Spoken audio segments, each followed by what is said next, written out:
নমস্কার বন্ধুরা, ভট্টস study centre চ্যানেলে তোমাদের স্বাগতম। আজকে 20 জানুয়ারি। জিডিএসের আজকে থেকে আবেদন শুরু হওয়ার কথা, কিন্তু আবেদন শুরু হওয়ার জন্য যে লিঙ্ক সেটা কিন্তু অ্যাক্টিভ হয়নি। তাহলে ব্যাপারটা কি? ব্যাপারটা হচ্ছে যে তোমাদের একটি নোটিশ জারি করেছে, যে টাইমলাইনটা তোমাদের দেয়া হয়েছিল সেই টাইমলাইনে কিছু পরিবর্তন হয়েছে। তো সেই পরিবর্তনটা কি সেটাই তোমাদের দেখাবো। দেখো, এই নোটিশটা যেটা জারি হয়েছে, এই নোটিশে তোমরা দেখতে পাচ্ছ রিভাইজড করা হয়েছে টাইমলাইনকে। আগের যে টাইমলাইনটা ছিল তোমাদের দেখো, যে তোমাদের vacancy capturing by the division 5ই জানুয়ারি থেকে 12ই জানুয়ারি, এবং সেই ডেটটাকে দেখো 5ই জানুয়ারি থেকে 15ই জানুয়ারি করা হয়েছে, অর্থাৎ সব কিছু তোমাদের পিছিয়ে দেওয়া হয়েছে। Approval of vacancies by the circle সেটা 16ই জানুয়ারি থেকে 19শে জানুয়ারি, এবং এখানে দেখো 12ই জানুয়ারি থেকে 14ই ফেব্রুয়ারি যেটা আগে ছিল। ঠিক আছে, তারপরে দেখো, তারপরে কি বলা হয়েছে, তারপরে হচ্ছে approval of vacancies by the directorate 19শে জানুয়ারি, যেটা তোমাদের আগে কি ছিল, আগে ছিল 14ই ফেব্রুয়ারি, 14ই জানুয়ারি। ঠিক আছে, তারপরে হচ্ছে তোমাদের এখানে দেখো অনলাইন রেজিস্ট্রেশন কবে থেকে, 31শে জানুয়ারি থেকে 14ই ফেব্রুয়ারি। আগের ডেটটা কি ছিল, আগের ডেটটা ছিল 20 জানুয়ারি থেকে 4ঠা ফেব্রুয়ারি, অর্থাৎ এই ডেটটা কিন্তু আর থাকছে না। তোমাদের নতুন যে ডেটটা দেওয়া হয়েছে সেটা হলো 31শে জানুয়ারি থেকে তোমাদের 14ই ফেব্রুয়ারি পর্যন্ত মানে ফর্ম ফিল আপ চলবে। ঠিক আছে, এবং তার আগেই তোমাদের নোটিফিকেশানটাও জারি হয়ে যাবে। এবং নোটিফিকেশানটা তোমাদের কবে জারি হবে, 30শে জানুয়ারি তোমাদের পসিবিলিটি রয়েছে নোটিফিকেশান জারি হয়ে যাওয়ার।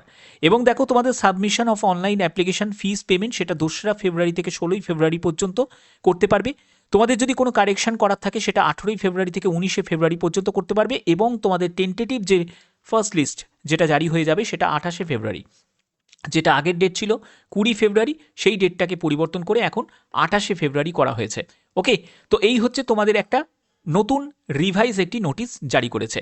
তো যাই হোক, এই টাইমলাইনটা দেওয়া হয়েছে, কিছু চেঞ্জেস হয়েছে, তো যাই হোক একটু ওয়েট করে যাও, তোমাদের তাহলে ফর্ম ফিল আপ শুরু হয়ে যাবে।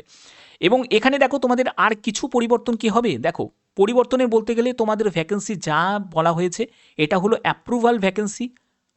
তো এই অ্যাপ্রুভাল ভ্যাকেন্সিটাই থাকবে।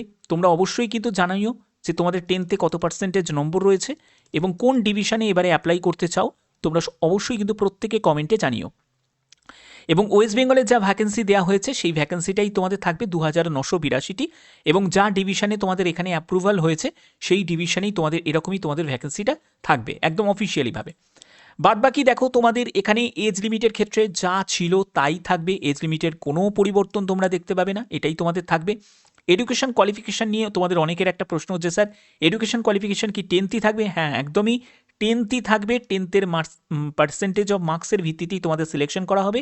এবং লোকাল ল্যাঙ্গুয়েজ, অর্থাৎ তুমি যে সার্কেলে অ্যাপ্লাই করছো সেই সার্কেলের ভাষা নিয়ে তোমাদের মাধ্যমিকে অন্যতম সাবজেক্ট হিসাবে থাকতে হবে। ঠিক আছে, এবং তোমাদের আর সিলেকশন ক্রাইটেরিয়ার ক্ষেত্রে তোমাদের 10th মার্কসের ভিত্তিতেই হচ্ছে, 10th তোমার পার্সেন্টেজ কত রয়েছে এবং তোমরা কোন ডিভিশনে এবারে অ্যাপ্লাই করতে চাও সেটাও কিন্তু তোমরা কমেন্টে জানাতে পারো। এবার প্রশ্ন আসছে যেটা হলো মার্কশিট। দেখো, মার্কশিট আপলোড করার জন্য আমি তোমাদের অলরেডি ভিডিও করে দিয়েছিলাম, তোমাদের বলেছিলাম যে মহাসচিবকে তোমরা ইমেল করো, তোমরা টুইট করো, বাট এটা করেছো অনেকে, অনেকে করোনি, কিন্তু ম্যাক্সিমাম ক্যান্ডিডেট যদি এই ব্যাপারে যদি অনীহা দেখায় তাহলে কোনো চেঞ্জেস কিন্তু হবে না। তো এবারেও কিন্তু তোমাদের মার্কশিট আপলোড করার কোনো অপশান দেবে না। ঠিক আছে, এটাই কিন্তু যদি দিত তাহলে তার আগে একটা নোটিশ তোমাদের জারি করে দিত, যেরকম পিডাব্লিউবিডির ক্ষেত্রে কিছু ক্যাটাগরি চেঞ্জেস হয়েছে, তো সেই যে যেমন যে চেঞ্জেসগুলো হয়েছে সেগুলো যেরকম নোটিশ দিয়ে দিয়েছে। ঠিক আছে, এবং সেই মার্কশিটের ক্ষেত্রেও সেই চেঞ্জেসের নোটিশ কিন্তু দিয়ে দিত, বাট এগুলোর কিন্তু কোনো চেঞ্জেস তোমরা দেখতে পাবে না, মার্কশিট আপলোড করার এবারেও কোনো অপশান তোমাদের দেবে না। ঠিক আছে, এটাই কিন্তু কনফার্ম। তো যাই হোক, এই হচ্ছে তোমাদের মেন ব্যাপার, এবং তোমাদের রিভাইজ যে টাইমলাইনটা দেওয়া হয়েছে এই টাইমলাইনই তোমাদের ফলো করা হবে।